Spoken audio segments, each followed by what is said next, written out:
Hello, Pyramid Energy. I hope you're all doing well. I decided to do a reading, and so I went to wash my hands. I always do that before reading cards, unless it's for myself, but I heard something new. This made me think, give a dog a bone. And I sense this relief in my system when I check into my heart, because for a while now I've carried this rawness in my heart. But what I forgot about this process, with the heart awakening, however it arises, when the heart becomes raw, that is, it's being stretched. It's being made to be felt. It wants you to feel it. It wants you to feel all parts of it, the good, the ugly, all of it.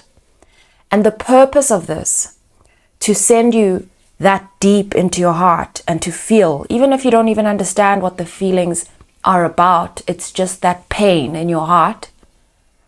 The purpose is to stretch its understanding. It's to stretch the understanding of the heart. It's to teach it a new language. It's to teach it words it didn't have in its vocabulary before. To bring meaning to things that you haven't yet experienced. And so that is it. If your heart is comfortable, there's no ability to understand new information that hasn't been experienced. And so to stretch you and expand you as a person, your heart needs to be expanded. And to expand the heart, it needs to be stretched. And so confusion is necessary. It's like a necessary evil, because you cannot just immediately understand something. Well, let me take a step back. In terms of how I receive information as an empath, I experience the emotions in the energy in my body. Viscerally, I go through it. And that means that to gain new understanding, I must be put through this ringer to help me recognize that new information. Before I started shuffling the cards, I heard the word trust. It sounded like an instruction. Trust. As I was shuffling, the Knight of Pentacles sort of popped out of the deck, out of the middle of the deck to its side, as if to say, your slow and steady progress is about to take off. I saw the Five of Pentacles and the Four of Pentacles. This combination of cards takes me to like wanting to compare it to the Hermit card. The Five of Pentacles is, excluding yourself, leaving yourself out in the cold when you don't really have to. The Four of Pentacles is the holding back, the protectiveness, the privacy. And what's different about Hermit mode for me with this is Hermit mode is as if you go inward to receive the answer of something that you've asked for or need information about, insight. It can take a long time. It can happen in the background. Some people might actually be in Hermit mode while they appear to be showing up. It's a very private place. Whereas this combination, the Five of Pentacles with the Four of Pentacles, almost feels like the movement from 5 to 4 makes me, firstly, we're changing and also regressing. It feels like, it appears like a regression into oneself for a reason that is about oneself. And as I was just processing this, I pictured like my entire body being put through like a slingshot, that moment of drawback.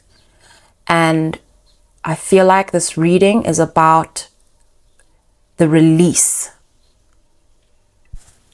As I was processing that, as if with my release, I like all these eyes appeared on my head. So like I have 2 eyes, and I thought of this idea of them like a monster with many eyes. I feel like I've seen it. I thought about the Cyclops, or Cyclops, is it? I don't remember, but that's 1 eye, I believe. But I see him like a monster with many eyes, and I'm about to look into it. I just wanted to say that first. But the understanding I'm getting of these many eyes is sight was actually limited before this process. And now this fragmentation that's happened, like I don't know if I have, but recently I might have used this analogy. No, I haven't shared it with you. This analogy of looking at yourself in the mirror, or being mirrored by someone else, the reaction you have to yourself when someone mirrors you back to you, and how you have quite a few options in terms of how you react to this, depending on whether you're triggered or not. If you are inquisitive, if you are curious, then you look further into the mirror. That takes a lot of courage. But if you are wanting to avoid it, you might want to push the mirror away or smash the mirror. And as you smash this mirror, it obviously cracks into all those pieces, reflecting back even more of yourself to you. I feel like, the mirror, if we look at it as an eye, I feel like whatever this process that's happened has increased the nuance of your sight. As if you can see everything from many angles, all at once. And another thing that was coming up for me a lot is this, I'm going to look up this many-eyed monster, but another thing that was coming up a lot for me is how many processes can be taking place at the same time. It's like what I described as I opened this reading. This almost hermit energy, but not that, and continuing to do things that you usually do without actually displaying how busy you are inside of yourself, and how many healing processes are happening, overlapping each other. You're healing external relationships and your interactions. You're healing things within yourself. You've got both awarenesses, like Gemini energy, both awarenesses of yourself. Like you look at one item in you and you see it from both angles, and you can see at the same time the perception of both of those angles from various types of people. This is just the many things that I feel happening all at the same time. I sometimes wonder to myself, this is obviously after so many upgrades and a lot of rest periods, but imagine if this were to happen to someone it's never happened to. This is like, can make you mad. This could make you just explode or implode as a person. So we have Argus Panoptes. This is from ancient Greek mythology, and he's seen as the many-eyed giant. And what's coming up, it says it means someone who is keen-sighted, observant, and vigilant. Argus has got eyes all over his body, chest, arms, legs, everywhere. Argus Panoptes was a giant whose body was covered by 100 eyes. This made him a perfect guardian. He could look in every direction, even if his many eyes were closed. And then I had the Temperance card pop up, and then I saw the Two of Cups. This highlights to me this distance that's been there from union. And I started thinking about Christ consciousness, and this feeling like you need to sort of stay calm and balanced. When the heart is stretched, naturally we assume, we know that we're being thrown out of balance. if you are about to be, that's the slingshot thing, like that is not balance. But it is done for progress, for fast forward movement. And so what I feel is happening now is that with each breath, we're coming back into union after everything we've been sent out to fetch.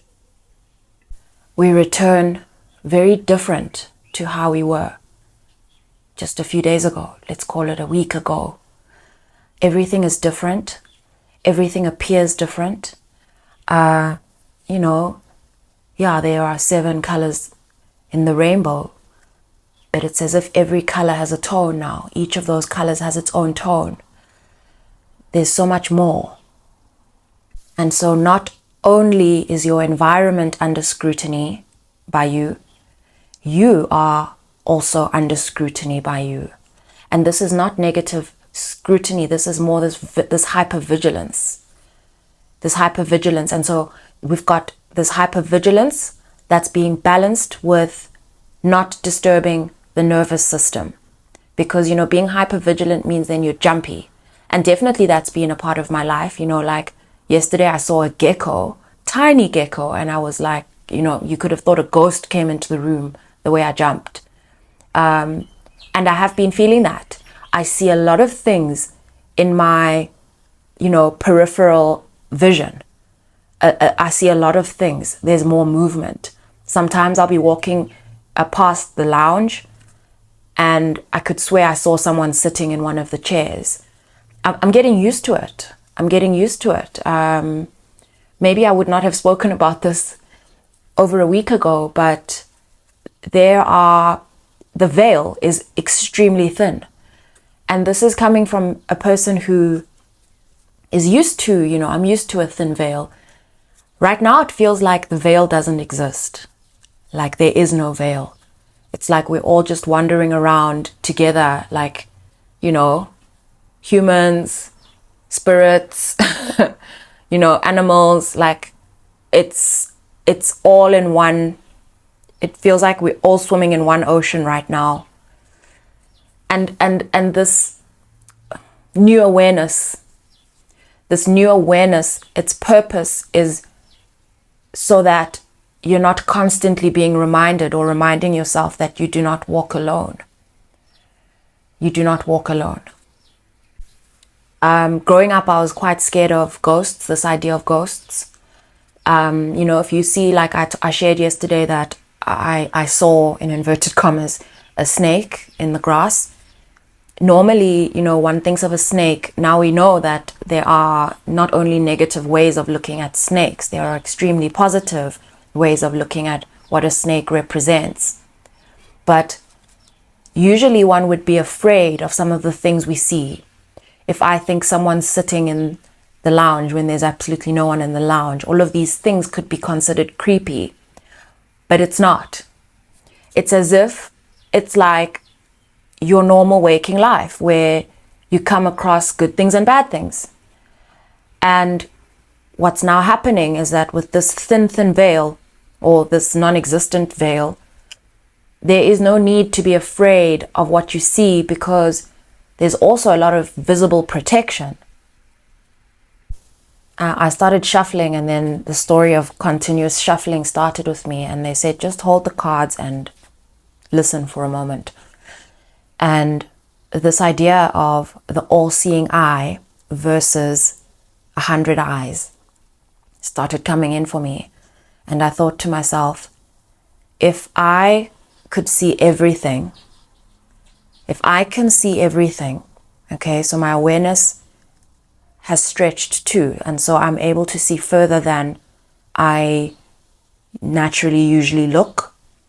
That means that others are able to do this too, which takes me to the idea of this remote viewing, which then actually reassures me that the reason I need to have this ability to have this hypervigilance is for my protection, is to make sure I can see when someone is looking into me. Other people will say a lot about how to protect your space. And maybe I'm overly trusting. It's just never worked for me to constantly try to fend off negative energy. Burn some Palo Santo. I love Palo Santo because it's calming and because it clears the space on a more immediate level for me. However, I have realized that, the things that are in my environment are things that I'm attracting. So it's like it's a mirror effect. It's like if I hold an energy within myself, it will present itself externally to me as well. As within, so without. And so this is what this hypervigilance feels like. And it's hard to figure out if it's a chicken or the egg that comes first. I don't think it matters. I think what matters is this new awareness I have right now, that I have the ability to watch, and perhaps I'm being watched. And this is from many levels. I'm not actually only referring to this on a snooping level. I think snooping is an interesting concept because why snoop? Why snoop? Is it worth your time? So the snooping doesn't appeal to me. I also feel like it's fishing in areas you don't really, attracting problems you don't need. It's a distraction. So that's how I feel about that. But I think what's being pointed out to me is really the levels of vigilance that are taking place and the levels of peering that may be taking place. And the eyes are that natural protection, because I don't have to step into the awareness of each of these eyes necessarily. They're just always on, even if I'm sleeping. I saw something in the story of Argus around, so even when he's sleeping, the other eyes are still on. So you sleep with two eyes. Well, look, you've got another 98 watching out for you. I have 1717 on the clock. 17 is the star card. When these two star cards now in my vision sitting next to each other, I see this mirror effect of a wish, a manifestation, and it being reflected back to you. When I split the numbers 1 and 7, I get the Magician and I get the Chariot. This is rapid manifestation. This is possible because there has been an accepting of really looking at all of these parts of yourself.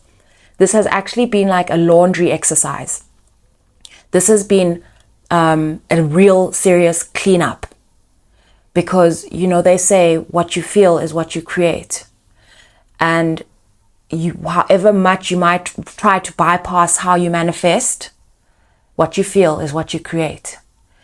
And so now we are stripping all of these things that we have been made to feel, the uglier parts of us, embracing your shadow and dealing with it in order to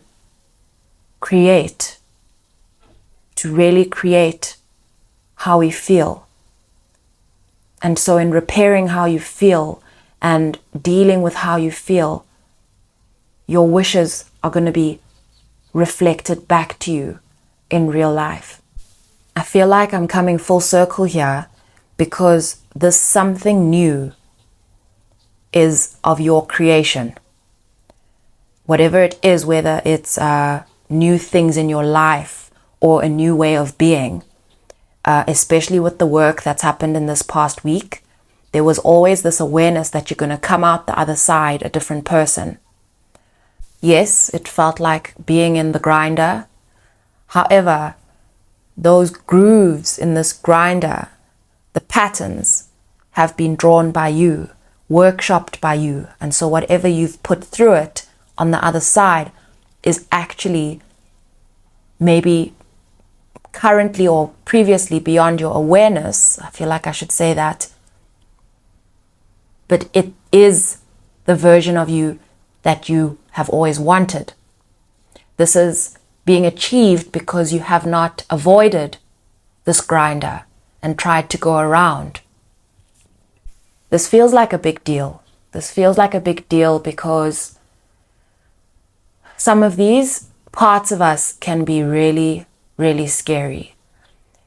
You could have yourself really reckoning with, maybe I could take a shortcut here.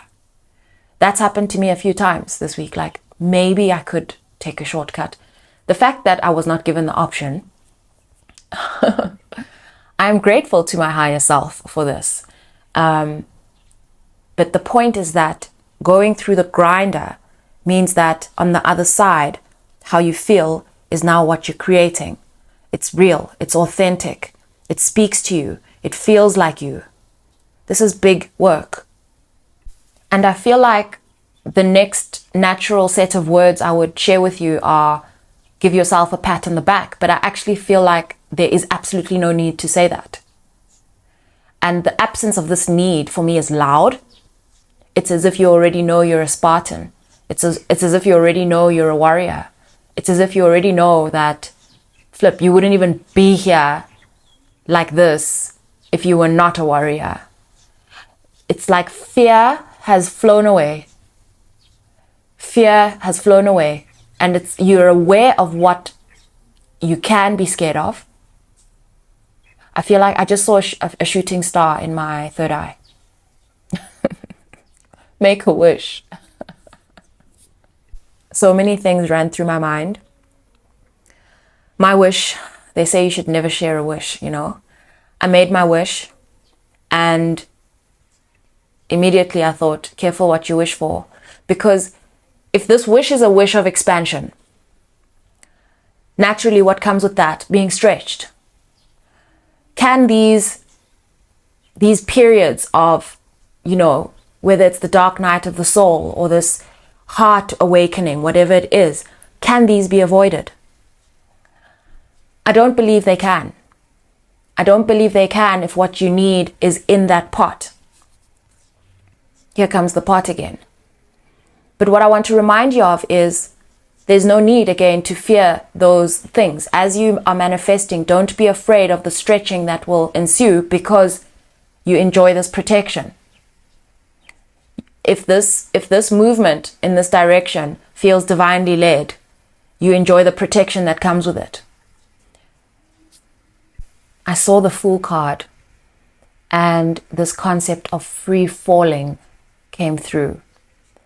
As if it's safe to fall now. You are free.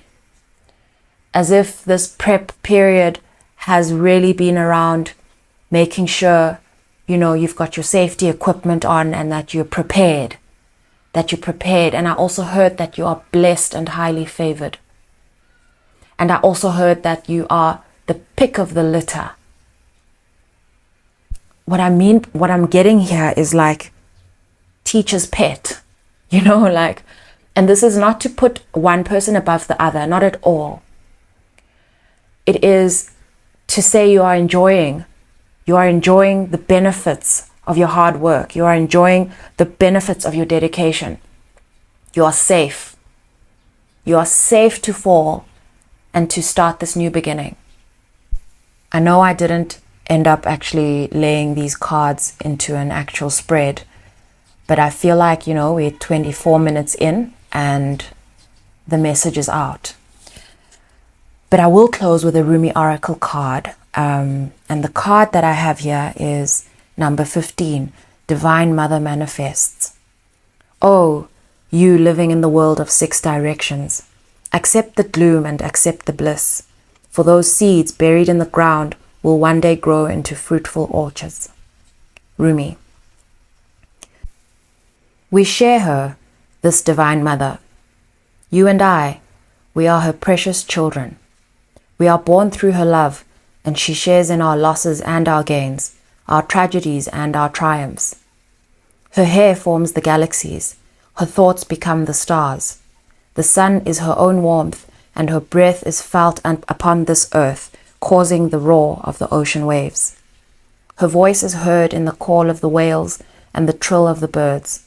She is all, nurturing life into existence. She is in my reaching for you, and she is in your acceptance of my divine hand. She is all, this great lady. Nothing lies outside of her sphere of influence and power, compassion and grace. That includes you and your dreams, great and small, my angel of love. This oracle comes to you via the sacred grace and mercy of the Divine Mother, who is the great manifesting expression of divinity. All that is created, all that is made manifest, without exception, flows from her being. This is why it is safe to trust in life, even, most especially, the inexplicable mystery and even the darkness that may give rise to fear and judgment within us. It is all part of her unfathomable workings. So we pray for light, we pray for love, we honor and live our lives with its mysteries with as much integrity as we can muster. But beyond that, it is best to participate in this life with much less certainty than the mind would have us believe necessary for inner peace. Inner peace doesn't come with understanding, it comes with trusting. Can we understand a star or a galaxy? Perhaps not, yet we can choose to trust in its beauty and beingness, and from it derive great energy, hope, and inspiration. The ways of the Divine Mother are not to be judged by our limited standards, rather than can be witnessed, experienced, and received. What a relief to not need to understand. What a relief to simply live with trust and know that everything will work its way out. Through those wise ways of the Divine Mother, there is a gift headed to you now. Will you receive it? That gift is one of manifestation. Something you have been working towards, growing into, loving and dreaming for, perhaps for a very long time, is finally coming to fruition. Perhaps you have caught a sniff of the aromas from the divine kitchen and know the meal is nearly ready, and it smells delicious. Or perhaps you have already been a curious and naughty angel.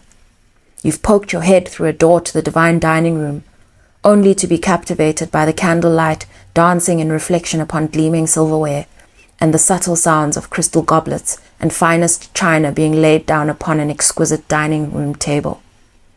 Or maybe, dearest one, you have absolutely no clue what is about to happen. With your thoughts and attention so often turned to the past or future, you have yet to realize what is coming to life for you in this moment. Perhaps you will not gain any advance notice. You will instead run smack into the middle of a dinner party hosted in your honor, and perhaps even feel unprepared, wondering if this morning's yoga attire is suitable for such a grand occasion. You are being asked to receive this gift completely and utterly. Whether you feel sufficiently worthy or not, or appropriately and readily attired, it is time, and the bestowal of this gift is as it should be. Whether it seems to be in the best form, or how it should be according to your opinion or the opinion of others, it is as the Divine Mother has accorded it to be. She has her wild ways, of course, and oftentimes her workings in the world are, to put it mildly, downright unfathomable. Yet somehow all things, all creations, all of her life, her every working, serve love. You are one of her creations, and so is the imminent manifestation of your own heart truths. Live it, love it, receive it completely. It is yours and meant to be so. This oracle comes with additional guidance for you. No matter whether or not things appear to be working out, they are. And you are held in the loving protection of the Divine Mother to keep you from straying from your highest path and divine destiny. There is work here for you to do upon this planet in your own unique way. It is the work of the Divine Mother, the work of love. So then, allow her to care for you, even if you wonder what the heavenly minx is up to at times. There were so many confirmations in this for me. I really hope you picked up on them too. Thank you so much for everything. I appreciate you so much, and most especially this morning, your engagement. Sending you love.